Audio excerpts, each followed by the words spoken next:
Good morning, welcome to Priyansh academy. इस session में हम डिस्कस करेंगे डेली करंट अफेयर्स को। पहले आप में से बहुत सारे लोगों ने मेरी अनअकैडमी के ऊपर क्लासें भी देखी होंगी, डेली करंट अफेयर के ऊपर भी हमारी क्लासें देखी होंगी और इंडियन कॉन्स्टिट्यूशन के ऊपर भी मेरी काफ़ी सारी क्लासें उन्होंने देखी। काफ़ी सारे लोग ऐसे भी हैं जो नए जो है ना अभी अभी मेरे से जुड़े हैं। डेली करंट अफेयर को हम जो है ना वो इस तरह से पढ़ेंगे कि हम ऐसा नहीं करेंगे कि हम क्या कर रहे हैं, सिर्फ जो है ना वो न्यूज़ की रीडिंग कर रहे हैं। न्यूज़ की रीडिंग नहीं करके हम इस न्यूज़ को रीडिंग के साथ साथ में हम क्या करेंगे, हम इस न्यूज़ को जहाँ कहीं से भी जो है ना ये लिंक होती है, जिस भी सब्जेक्ट से, हिस्ट्री से, ज्योग्राफी से, पॉलिटी से, वहाँ से इसको लिंक करेंगे। उसके बाद में जो भी है ना जो है वो क्वेश्चंस बन सकते हैं प्रीलिम्स के लिए और मेंस के लिए, उन क्वेश्चंस को भी हम डिस्कस करेंगे कि पर्टिकुलर न्यूज़ से इस टाइप के क्वेश्चन पूछे जाते हैं। यूपीएससी के बारे में तो आप लोग अब जानते हैं कि यूपीएससी को तो हम अनएक्सपेक्टेड बोलते हैं कि इसमें तो कुछ भी हो सकता है, लेकिन यूपीएससी के अलावा भी काफ़ी सारे जो भी एग्ज़ाम आप जीरो लेवल से लेके और स्टेट पीसीएस के जितने भी एग्ज़ाम होते हैं, इसमें इससे बीच में जितने भी एग्ज़ाम हैं, उन सभी एग्ज़ाम में से ऐसे मान के चलिए कि 100 क्वेश्चन में से लगभग जो है ना वो 30 से 40 क्वेश्चन जो है ना हमारी क्लासों से आए हैं। यूपी पीसीएस में भी आए हैं, राजस्थान पीसीएस में आए हैं, बिहार पीसीएस में, इन सब में आए हैं। और उसका रीज़न ये है कि हम डेली करंट अफेयर के क्वेश्चंस को हम क्या करते हैं कि बहुत अच्छे से लिंक करते हैं। इस तरह से लिंक करते हैं कि मान लीजिए कि आज अगर कोई न्यूज़ आती है, लोकसभा के बारे में आ गई या फिर हिस्ट्री के बारे में आ गई, तो हम क्या करेंगे, हम पूरा उसको लिंक करेंगे, ये कहाँ कहाँ से लिंक होती है, कौन से आर्टिकल्स जो है ना वो इसमें हैं, और इस तरह की पूरी चीज़ें हम डिस्कस करते हैं। इसलिए हमारी इन क्लासों से क्वेश्चन आते हैं। अभी हम पढ़ेंगे तो आपको काफ़ी सारा पता भी चला जाएगा। आज की क्लास एक तरह से एक डेमो क्लास ही है और आगे की क्लास हैं, क्लास का टाइमिंग, ये सब आपके ऊपर डिपेंड करेगा कि आपका कैसा रिस्पॉन्स रहता है। ओके, न्यूज़ का जो सोर्स है वो ये है कि न्यूज़पेपर तो है ही, इंपॉर्टेंट न्यूज़पेपर तो जो भी है वो तो है ही, इसके साथ साथ में जैसे और भी ऑनलाइन साइट्स हैं, पीआईबी है, इन सब से भी जो है ना हम क्या करेंगे, हम पूरा जो है ना इनसे सोर्स इनका काम मिलेंगे।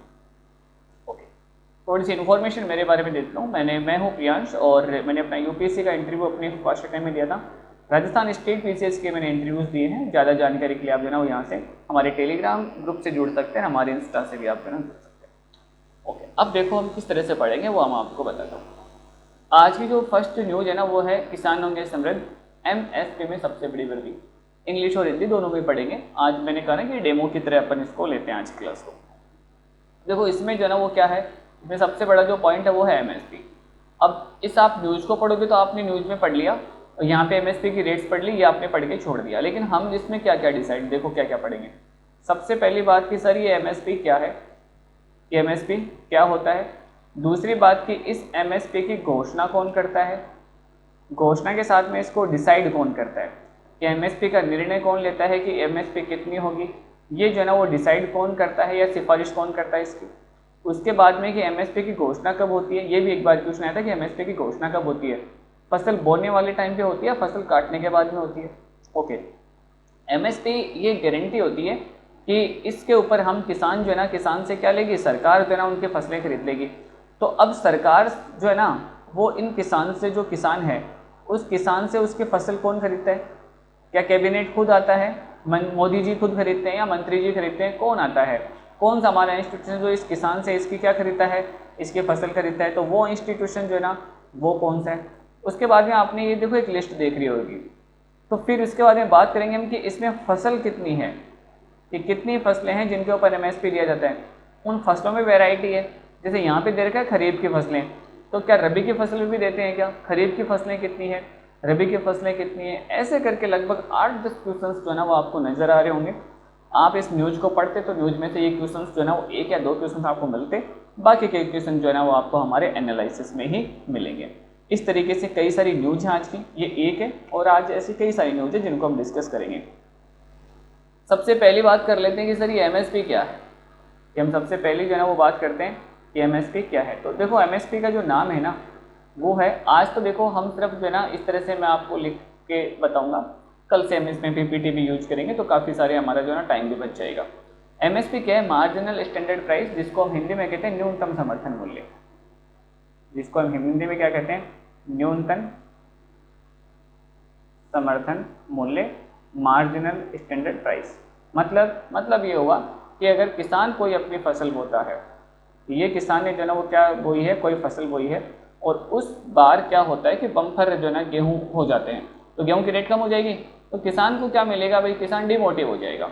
तो इस फसल के ऊपर जो है ना सरकार ऐसे कहती है कि हम आपको एक फिक्स जो प्राइस है ना वो हम देंगे। कौन देगा इसको, सरकार। कि सरकार कहती है कि हम खरीद लेंगे, जब कोई भी नहीं खरीदेगा तो हम खरीद लेंगे। तो सरकार क्या कर लेती है, इस फसल को खरीद लेती है इस रेट के ऊपर। अब आप मेरे को एक बात बताओ, ये रेट कब डिसाइड होनी चाहिए, फसल बोने के बाद, फसल काटने के बाद में, या फसल बोते समय? तो ये डिसाइड जो है ना वो कब हो जाती है, फसल के बोते समय, जैसे अभी डिसाइड हो रही है। तो ये कब डिसाइड होती है, बोते समय डिसाइड हो जाती है, ताकि किसान क्या करो, किसान ज़्यादा से ज़्यादा इंस्पायर हो कि मैं गेहूँ बोऊंगा तो मेरे को इतने रुपए तो सरकार दे देगी, अगर मैं उड़द बोऊंगा तो मेरे को सरकार इतने रुपए दे देगी। तो ये जो फसल के जो एमएसपी है ना वो कब डिसाइड होती है, बोते समय डिसाइड होती है। इसके बाद में बात करते हैं कि इसकी घोषणा कौन करता है। तो इसमें देखो दो चीज़ें हैं एमएसपी में, एक तो एमएसपी की होती है घोषणा, और एक एमएसपी डिसाइड की जाती है कि ये एमएसपी ना इतनी लागत लगती है, कि इतनी कॉस्टिंग आती है किसी फसल को बोने के लिए। तो घोषणा तो कौन करता है, ऑफिशियल जो घोषणा करेगी वो तो करेगी कैबिनेट। आप इसको सरकार कह सकते हो, कैबिनेट कह सकते हो, ठीक है। तो ये तो कौन करेगा, केंद्र सरकार करेगी।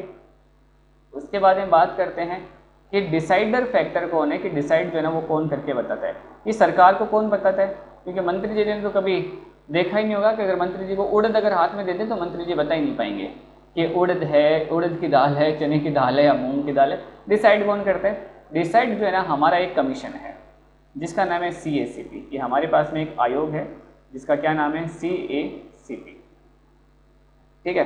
ये है ना न्यूनतम, इसका नाम है कृषि लागत व मूल्य आयोग। तो CACP जो है ना वो क्या करता है, डिसाइड करता है। CACP जो है ना वो क्या करेगा, सरकार को एडवाइस करता है। सरकार चाहे तो इसकी एडवाइस माने, चाहे तो नहीं माने, रियल जो घोषणा होती है वो तो सरकार ही करती है, लेकिन डिसाइड करने का काम कौन करता है, CACP करता है। CACP डिसाइड करके बताता है कि पर्टिकुलर फसल बोने में कितना खर्चा आएगा और इतना खर्चा सरकार को देना पड़ेगा।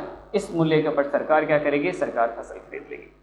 ये 3-4 चीज़ें हुई। हमने इतनी देर में हमने क्या क्या देखा, कि सबसे पहली बात तो ये देखी कि MSP क्या होता है। उसके बाद में ये फसल ये जो ना वो कब देते हैं, कि MSP की घोषणा होती है, तो MSP की घोषणा कब होती है। उसके बाद में MSP की घोषणा तो कौन करता है ये हमने पढ़ा, और डिसाइड जो है ना वो कौन करता है, ये सारी चीज़ें देखी। अब हम बात करते हैं कि सर कितनी फसलों के ऊपर MSP मिलता है, ठीक है।